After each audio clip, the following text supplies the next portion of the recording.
संदेश झूठ से हटके। नमस्कार, संदेश हिंदी न्यूज चैनल पर मैं हरिशंकर जोशी आपका हार्दिक स्वागत करता हूं, हार्दिक अभिनंदन करता हूं। चुनाव आयोग आज बिहार के अखबारों में विज्ञापन देकर कहा कि जिन मतदाताओं के पास जरूरी दस्तावेज नहीं है उन्हें घबराने की जरूरत नहीं है, कुछ ऐसा ही कुछ कहना था उसका। ये चुनाव आयोग ने आज एक विज्ञापन दिया, अखबारों में विज्ञापन दिया, बिहार के अखबारों में विज्ञापन दिया और कहा कि जिन मतदाताओं के पास जरूरी दस्तावेज और फोटो उपलब्ध नहीं है तो वे सिर्फ नामांकन फार्म भरें और अधिकारी को दें। इससे टॉमी मीडिया नैरेटिव सेट किया कि चुनाव आयोग ने यू टर्न ले लिया। जी मुकुल जी, ये जो ईआरओ है इस पर आखिर में यह आ गया कि इसका विवेक काम करेगा। ये आप तो सरकार और सरकारी दफ्तरों और सरकारी बाबुओं अफसरों और सरकारी कानूनों को बहुत अच्छे से जानते हैं। आपकी परवरिश ही ऐसे माहौल में हुई है। तो ये बताइए कि ये विवेक क्या चीज है? ईआरओ के विवेक पर छोड़ दिया है। ये विवेक कौन सी चिड़िया का नाम है, किस चीज का विवेक है और ये विवेक क्या क्या गुल खिला सकता है बिहार में, और विवेक पर क्यों छोड़ा गया है? जी जोशी जी, विवेक का अगर आप देखिए, चुनाव आयोग का पूरा अगर आप सबने देखा होगा तो विवेक के साथ साथ उन्होंने एक शब्द और बोला है कि लगभग 90% लोगों को वो निचले स्तर पे जो काम करते हैं वो पर्सनली जानते हैं। तो उसमें से 90% कहने का मतलब ये है कि 10% तो कट ही गए। इनको नहीं जानते उनको क्यों करेंगे। फिर उसके बाद जो जैसे आज कई चैनल के लोग वहां गए बिहार में, उन जगहों पे गए जहां बीएलओ थे, उनको पता ही नहीं था। इस तरह से चुनाव आयोग, इसे तो मैं हिंदी में कहूंगा थूक कर चाटना। आप जिस एड की बात कर रहे हैं कि उस एड जो आज एड छपा हुआ है, उस एड में आपको पता है आज शाम को चुनाव आयोग क्या कह रहा है? चुनाव आयोग का कहना है कि इससे भ्रम फैल गया है और सारे डॉक्यूमेंट्स आपको चाहिए। आज शाम की खबर है, अभी 6:00 पे ये पीटीआई को एक उन्होंने बाइट दी है चुनाव आयोग ने, और स्पष्टीकरण उसी एड के ऊपर कहा है। उन्होंने सिर्फ ये कहा है कि ये सारे डॉक्यूमेंट्स जमा किए जाएंगे और जिस तरह की ये कांग्रेस अध्यक्ष जो है मल्लिकार्जुन खड़गे अपना ट्वीट कर रहे हैं, ये सब इसको दरकिनार करते हुए फिर वो एक तरफ तो इस तरह के व्हाट्सएप कर रहा है, दूसरी तरफ वो कह रहा है कि सारे। तो जोशी जी, ये पूरा गड्ढमड हो चुका है और इसमें जो बिहार में सत्तासीन लोग हैं, उनके अपने गठबंधन के लोग बवाल किए काटे हुए हैं। ये सारा ड्रामा बिना सोचे समझे किया गया, ठीक उसी तरह जैसे घर घर सिंदूर बांटेंगे, पहले एक जुमला छोड़ा गया, जब उसमें पिटाई होने लगी तो वो वापस ले लिया गया। जैसे नोटबंदी की गई, जब पिटने लगी तो कहा उसमें कई सारे सुधार करेंगे। ऐसे ही ये जैसे जो उनका एक पूरा चला आ रहा है शुरू से आज तक कि पहले लॉन्च करो, जब वो पिटने लगे, वो महिंद्रा गाड़ी का मैं जिक्र करूंगा, वो बिना किसी टेस्ट के गाड़ी उतार देते हैं और साल भर तक पब्लिक उसको टेस्ट करती है, जिसके पास भी दर्शक के पास जो बता सकता है, और फिर उसके बाद उसमें सुधार शुरू करती है। वो टाटा के साथ भी यही है, वो ज्यादा उसमें अब थोड़ा बहुत होने लगा, लेकिन पहले ऐसा नहीं होता था। जब उनकी गाड़ी आती थी तो जनता के सामने छोड़ दिया जाता था। यही कुछ आज ये सरकार कर रही है और बिल्कुल थूक के चाटा कहेंगे इसको कि उन्होंने ऐसा काम किया है। जी जोशी जी। जी तो रवि जी, ये अगर चुनाव आयोग कभी भी कोई, हालांकि अब तो उसने क्लियर कर दिया है कि ये हमारी तरफ से नहीं है, जो प्रक्रिया चल रही है वो यथावत रहेगी, लेकिन अगर वो करता, एक बहुत सिंपल सी बात है, तो नोटिफिकेशन को वो किस तरीके से उसको वापस लेगा? उसे नोटिफिकेशन के जरिए लेगा या वो अखबार में विज्ञापन देके लेगा या बीजेपी आईटी सेल का विज्ञापन आएगा, उसमें कहा जाएगा ये वापस ले लिया है, क्या होगा? जहां तक कुछ कोरिजेंडम निकालना है अगर चुनाव आयोग को, तो चुनाव आयोग कोरिजेंडम निकाल सकता है। क्या संशोधन किए गए हैं, कोई और दस्तावेज भी उसमें माना जाएगा उनके द्वारा, ऐसा कुछ किया जा सकता है। एक तो यह है कि ये पहली बार हो रहा है हिंदुस्तान में कि मतदाता के ऊपर ये ओनरशिप दी गई है कि वो अपना रजिस्ट्रेशन कराएगा। इसके पहले कभी नहीं था, जैसा सत्यप्रकाश जी ने कहा अभी थोड़ी देर पहले।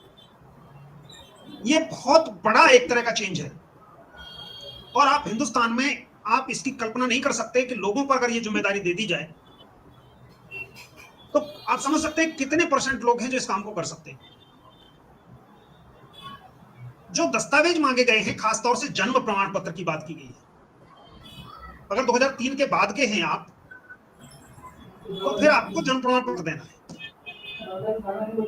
अब जन्म प्रमाण पत्र अगर देना है तो आप मुझे बता दीजिए कि क्या जन्म प्रमाण पत्र प्रधानमंत्री जी दे सकते हैं?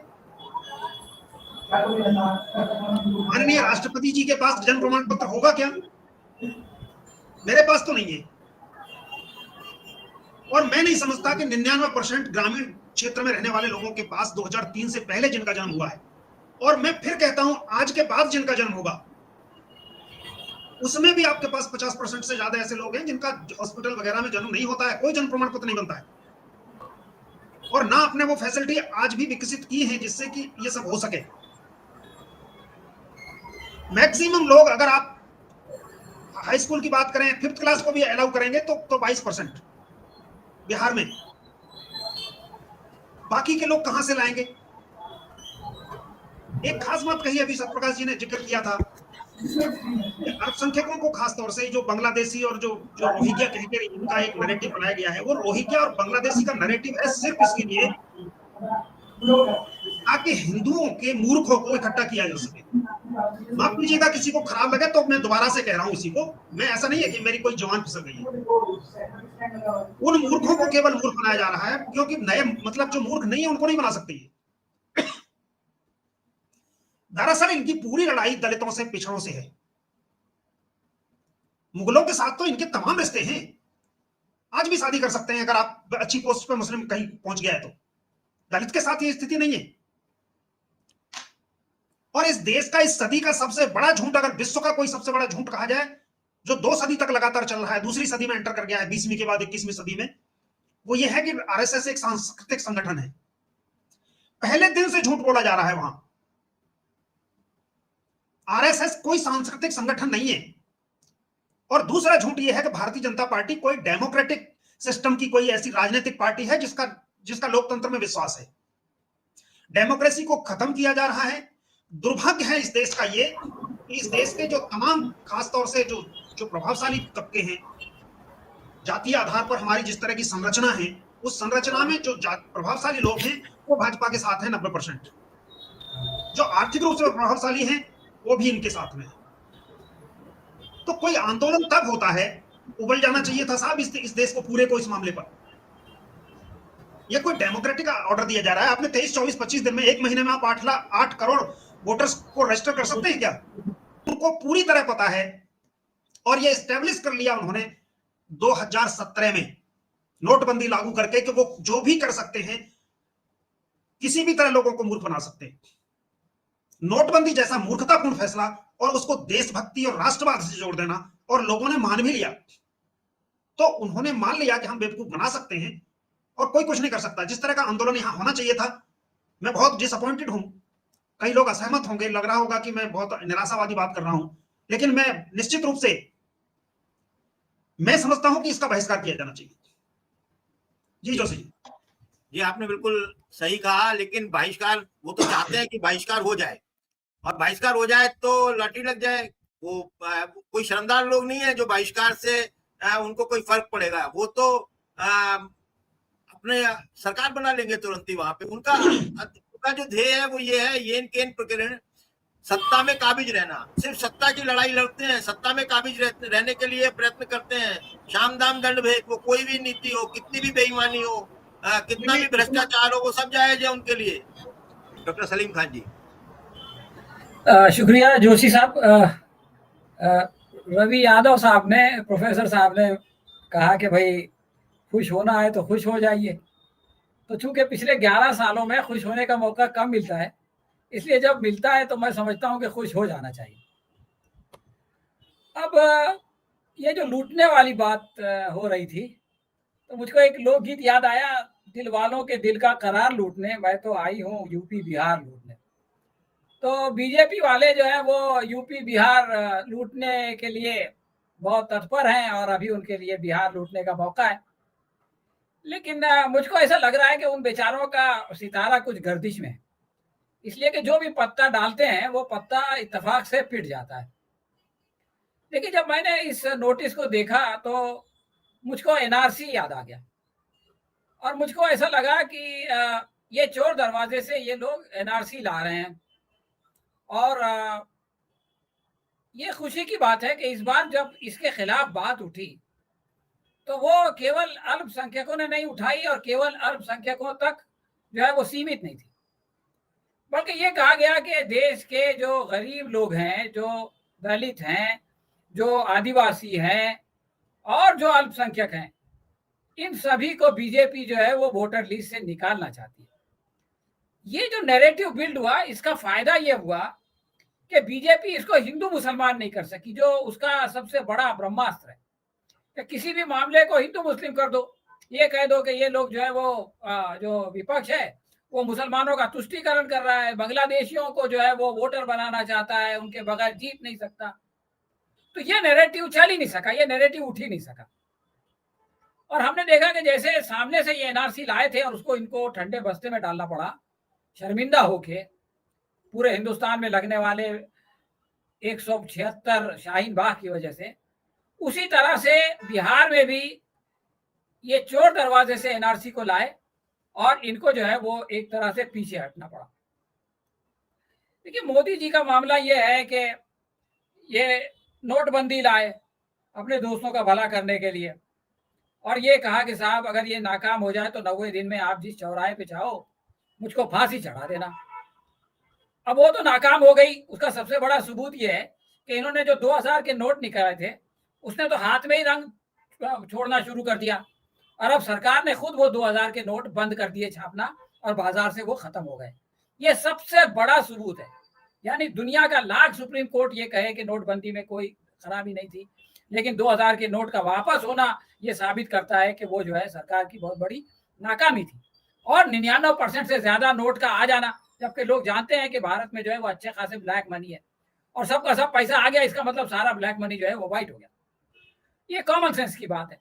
तो नोटबंदी से बात नहीं बनी और लोगों ने कहना शुरू कर दिया कि चौकीदार चोर है, तो नोटबंदी शुरू हो गई और जो है वो आपके जैसे जो मीडिया है, सोशल मीडिया, उनको जो है वो उन पे पाबंदी लगने लगी। आप पर भी पाबंदी लग गई थी 1 हफ्ते के लिए, खैर 2 दिन में उठ गई। तो नोटबंदी भी फेल हो गई। लोग जो है उन चैनल्स को ज्यादा देखने लगे जिनको कि सरकार बंद करती थी। आपकी भी व्यूवरशिप उस जमाने में बढ़ गई। तो अब इन्होंने तीसरा हरबा इस्तेमाल किया वोटबंदी का।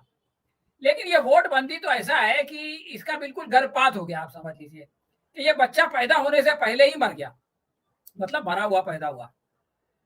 ये सारी जो हरकतें बीजेपी कर रही है ये असल में विनाश काले विपरीत बुद्धि का प्रमाण है। जब इनके ऊपर विनाश काल आ रहा है, आप देखिए कि पहलगाम का मामला, आप अगर ये नहीं भी कहते कि ये सरकार ने कराया था तो ये तो कहना ही पड़ेगा कि उसका फायदा उठाने के लिए मोदी जी सऊदी अरब से आके बिहार पहुंच गए थे। ये एक सच्चाई है जिसका कोई इनकार नहीं कर सकता। वो कश्मीर नहीं गए और बिहार चले गए। अब वो जो मामला था पहलगाम का, वो इनके ऊपर उल्टा पड़ गया। उल्टा पड़ने की वजह ये थी कि पहले तो इनका जो इमेज था कि इन्होंने 370 खत्म कर दिया तो कश्मीर बदल गया है। अब पता चला कि कश्मीर बदल गया है तो ये हत्याकांड कैसे हो गया। तो इनका जो ही मैन इमेज था वो शैटर हो गया। और दूसरे ये हुआ कि इन्होंने जब हिमांशी नरवाल, जो विनय नरवाल की जो है वो विधवा थी, और उसको इन्होंने ट्रोल कर दिया, तो जो महिलाओं का करीब करने का जो षड्यंत्र था वो भी फेल हो गया। महिलाओं ने सोचा यार ये तो अजीब लोग हैं कि इनको एक विधवा पे भी रहम नहीं आता। तो फिर इन्होंने उसके बाद यानी ऑपरेशन सिंदूर से पहले जातीय जनगणना की बात कर दी। जातीय जनगणना का भी ताल्लुक बिहार से इसलिए है कि वहां पर सारी पार्टियां बीजेपी समेत जातीय जनगणना की बात करती रही है। अब वो जातीय जनगणना का मामला आया तो लोगों ने कहा कि ये तो राहुल गांधी का डिमांड था और बीजेपी राहुल गांधी के आगे झुक गई और बीजेपी जो है वो राहुल गांधी सही हो गए और ये जो कहते थे कि वो महापाप है ये इनको वापस लेना पड़ा। तो फिर वो मामला भी खत्म हो गया। अब उसके बाद आया इनका ऑपरेशन सिंदूर, जिसमें मोदी जी के खून में जो है वो सिंदूर दौड़ने लगा। लेकिन उसमें भी सूफिया कुरैशी को इन्होंने जो है वो आतंकवादियों की बहन कह दिया। तो वो मामला भी सिंदूर वाला कुछ चला नहीं। और वो जो जहाज गिरने का मामला है उसको आज तक नहीं बता पा रहे हैं कि कितने गिरे। जब भी पूछा जाता है तो कहते हैं कि कितने गिरे मत पूछो, क्यों गिरे पूछो। तो ये सारे जब इनके नक्षत्र फेल हो गए तो इन्होंने सोचा कि अब आखिरी उपाय इलेक्शन कमीशन है, चुनाव आयोग। तो इसके जरिए से हम जो है वो कुछ मैनिपुलेशन ऐसा करते हैं कि साहब हमारा जो विरोधी वोटर है वो वोट ही नहीं दे सके। और जो पहला स्कीम था उसके हिसाब से 60% वोटर्स को तो ये कहा गया था कि तुमको कुछ भी प्रमाण पत्र देने की जरूरत नहीं है, लेकिन 40% वोटर जो है उसमें आ गए और 11 किस्म के पेपर आ गए। और सबसे आसानी से जो प्रमाण पत्र मिलता है आधार, इन्होंने कहा कि आधार नहीं चलेगा। क्यों नहीं चलेगा इसका कारण कोई नहीं बता सकता। अब उसमें इनसे और एक बड़ी गलती ये हुई कि इन्होंने कहा 1 महीने के अंदर हम जो है वो 4 करोड़ वोटर्स को हम चेक कर लेंगे। जबकि इनसे जब कोई डेटा मांगा जाता है, जो वोटिंग हो चुकी है, तो ये जो है वो 3-3 महीना वो डेटा नहीं दे पाते, और ये जो है वो 4 करोड़ वोटर्स की जो है वो चेकिंग कर लेंगे, उनकी जांच पड़ताल कर लेंगे। तो इसे पता चल गया कि इनकी नीयत ठीक नहीं है। लेकिन उसका उल्टा नतीजा ये हुआ कि इन्होंने विपक्ष को एक ऐसा डंडा दे दिया कि जिससे उसने इनको जो है वो मारना शुरू कर दिया। और आप देखिए कि इनकी इतनी धुलाई हुई है, इतनी धुलाई हुई है कि इनकी समझ में नहीं आ रहा था, और अब जब वापस लिया तो भी विपक्ष नहीं मान रहा है। यानी विपक्ष को इनके ऊपर चढ़ दौड़ने का इन्होंने एक बहुत ही सुनहरी मौका दे दिया। और अब इन्होंने जब पिटाई शुरू हुई तो ये आपको जान के हैरत होगी, इन्होंने कहा फोटो अगर आपके पास नहीं है तो भी आप फॉर्म भर दो। इससे पता चलता है कि ये कितना पीछे गए, आगे जो साजिश करेंगे करेंगे। लेकिन मेरी समझ में ये आ रहा है कि जब इंसान का सितारा गर्दिश में आता है तो वो एक के बाद एक मूर्खता करता है, और उसकी मूर्खता का उसको जो है वो कीमत चुकानी पड़ती है। और बिहार में कुछ ऐसा हो रहा है कि एक मुहावरा है कि जंग से पहले जीत, तो इन्होंने एक जंग से पहले जीत का मजा विपक्ष को चखा दिया है।